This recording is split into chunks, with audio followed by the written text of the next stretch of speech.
wabarakatuh. Perkenalkan, nama saya Salsa Sabila dengan NIM 0024113. Nah, aslabnya itu Mbak Rada, dan video ini adalah video laporan praktikum anatomi 1.3, laporan terakhir ketiga. Kita ke videonya. Oke, kita langsung aja ke laporan yang ketiga. Oke, ini kita ke laporan ketiga. Andre, seorang mahasiswa tingkat akhir, merasa tidak nyaman setelah mengkonsumsi makanan cepat saji selama sebulan penuh karena kesibukannya menyelesaikan skripsi. Ia mengalami perut kembung, rasa tidak nyaman di bagian bawah perut, dan ada gangguan buang air besar. Dalam obrolan ringan di kampus, Anda itu mengeluh kepada Sasa. Sebagai teman yang baik, jelaskan kepada Andre tentang traktus digestivus inferior. Hah? Bentar. Bener. Terus ini jelaskan tentang perbedaan jejunum dan ileum, terus jelaskan struktur bangunan di kolonnya, terus jelaskan struktur anatomi yang berhubungan dengan pengeluaran feses. Next slide. Nah, ini itu ada yang tahu nggak ini apa? Nah, ini itu jadi kayak gini, nggak apa-apa. Jadi ini itu, ntar aku tandain ya. Nah, bedanya apa sih jejunum sama ileum itu? Oh,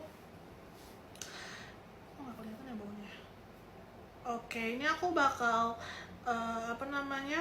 bakal tandain dulu ya. Kalau misalkan ileum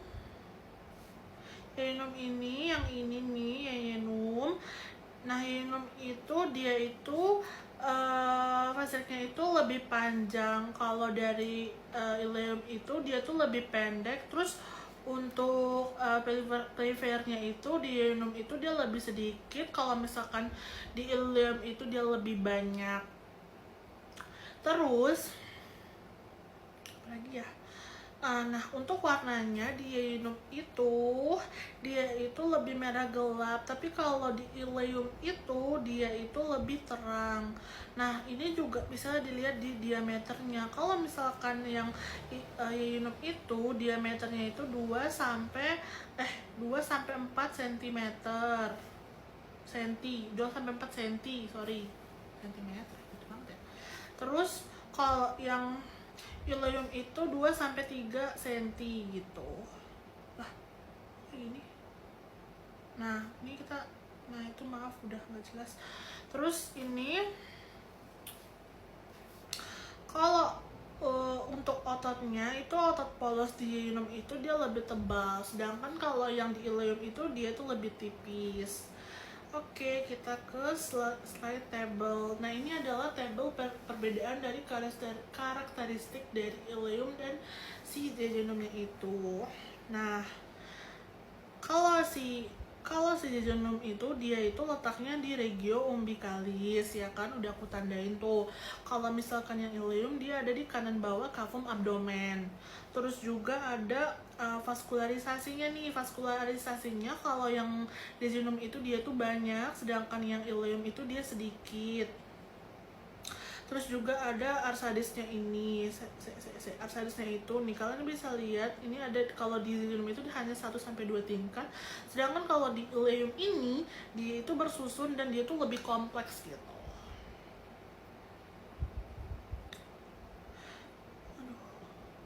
Lagi. Oke, kita tunggu dulu. Nah, kalau ini ada juga nih, ini si lemaknya ini, lemak mesenternya itu kalau di jejunumnya dia sedikit, sedangkan pada ileumnya itu dia banyak.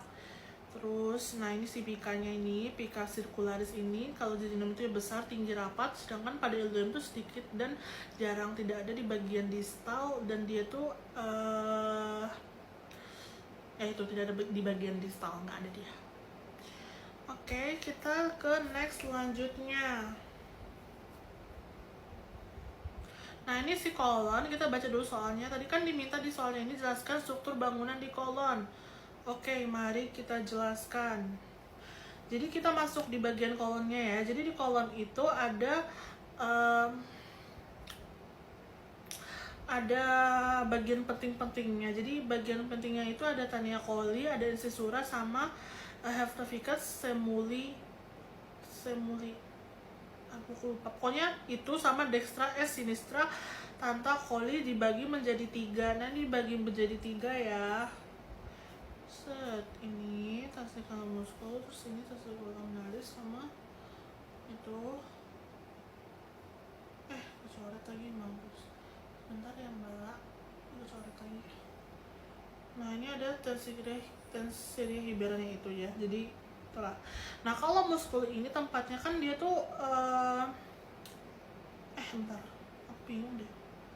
Nih dibagi menjadi 3, pokoknya 3 ini ya. Ada Tania omenthalis ini, sama Taenia muscolica, sama Taenia hilibera.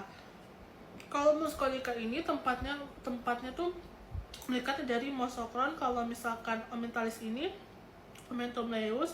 Nah, yang Netar ubera ini yang bawah ini libera, dia ini tidak diikat oleh bagian apapun.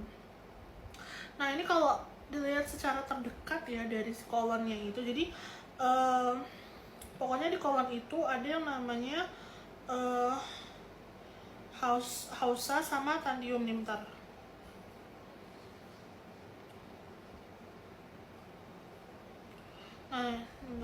Bentar.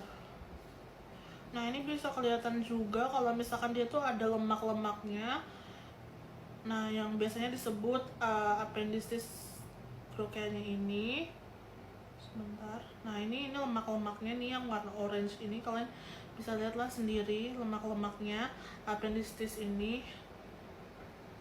Pokoknya yang bagian-bagian yang ini loh. Ini kalau ditandain agak susah, pokoknya ini nih yang kuning-kuningnya itu.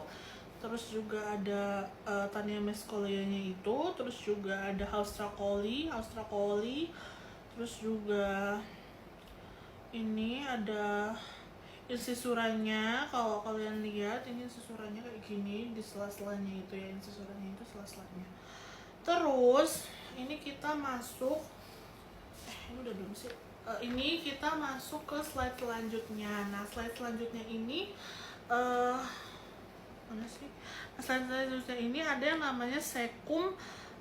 Sekum itu nanti letaknya itu dia di perbatasan ileum sama acetinum crassum. Jadi, nah, keseluruhannya itu nanti dia tuh bakal ditutupi sama peritoneum. Nah, kalau nanti kita bisa melihat nih apa yang namanya Pelica semularis sama Vagula iloscalaris. Jadi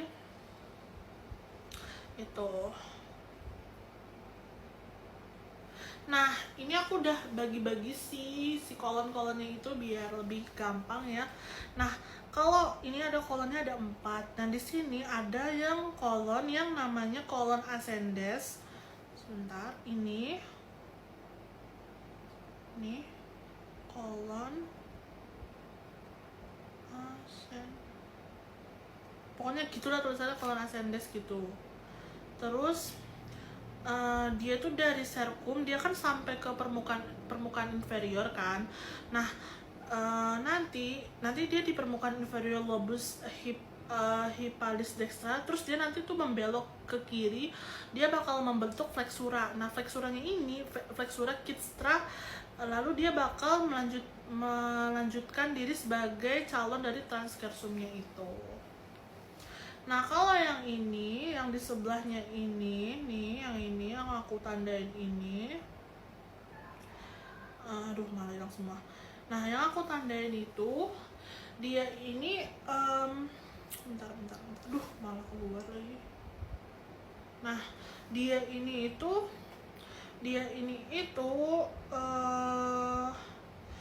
apa namanya itu kolon sigmoideum. Jadi punggungnya itu maskulin sigmoideum, dan dia itu melanjutkan diri ke rektum. Nah, terus ini aku mau kasih lihat kalian ini sama aja sih. Nah, terus aku mau kasih lihat nih yang bagian hijau-hijaunya ini.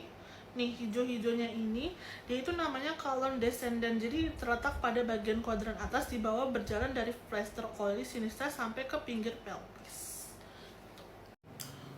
Oke, ini langsung ke pertanyaan yang tentang struktur anatominya itu gimana. Jadi aku bakal jelasinnya sebisa aku. Jadi anatomi yang mengeluarkan feses itu ada di rektum dan analis kanalis. Sebentar, ini aku tandain dulu. Nih, ini bakal mengeluarkan feses. Set. Agak jelek ya soalnya ini apa namanya, tandainnya merah juga. Bentar, aku coba ulang. Nih, ini yang mengeluarkan si fesesnya ya, anatomi yang akan mengeluarkan si fesesnya itu. Terus di sisi luarnya itu bakal ada flexura sacralis sama flexura parienalis. Jadi nanti itu ada juga yang namanya itu zona tansi sama rectum kana analis. Nanti bakal ditandai dengan adanya anodary junction kalau nggak salah, itu kayak gitu. Terus kita ke yang selanjutnya. Nah ini aku bakal jelasin ya. Jadi dia itu terletak di bawah diafragma. Nah, diafragma pelvis dan berakhir di anus. Nah ini agak buram, mohon maaf banget. Nah, nanti dia bakal berakhir di di anus ya. Jadi nanti dia tuh bakal terbagi menjadi 3 segmen. Jadi ada zona columnalis, ada pecten analis, sama zona columnar. Jadi kalau di permukaan itu dia itu akan dijumpai sama yang namanya columna rectalis atau analik. Jadi analik favora, analis sagma, sinus rectalis. Aku nggak tahu sih itu lebih tepatnya itu seperti apa. Nanti aku bakal belajar lagi untuk mendalaminya soal anatominya ini. Jadi kalau nanti itu dia itu dibagi. Di bagian ini tuh ada muskulusnya itu sphenogram internus, itu otot polos juga. Nah, dia itu tuh involuntar. Jadi dia tuh tidak bisa menahan apa-apa. Kalau involuntar itu dia nggak bisa menahan apa-apa. Jadi kalau misalkan muskulus corrugator ini dia juga otot polos. Jadi kalau yang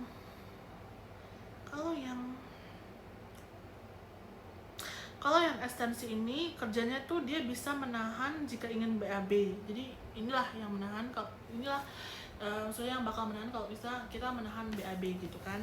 Terus juga ada muskuli puboridalis yang dia juga ototnya itu scalar. Next kita ke neurovaskularisasi.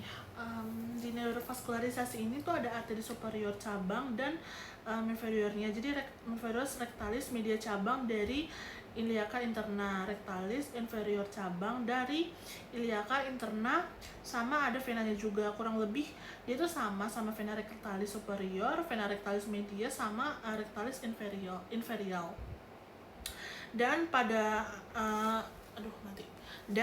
pada anak-anaknya itu dia bermuara ke vena porta, sedangkan dexternya itu dia bermuara ke vena cava inferior. Oke, udah selesai.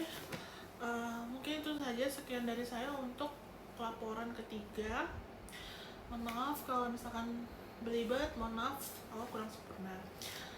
Sekian dari saya. Wassalamualaikum warahmatullahi wabarakatuh.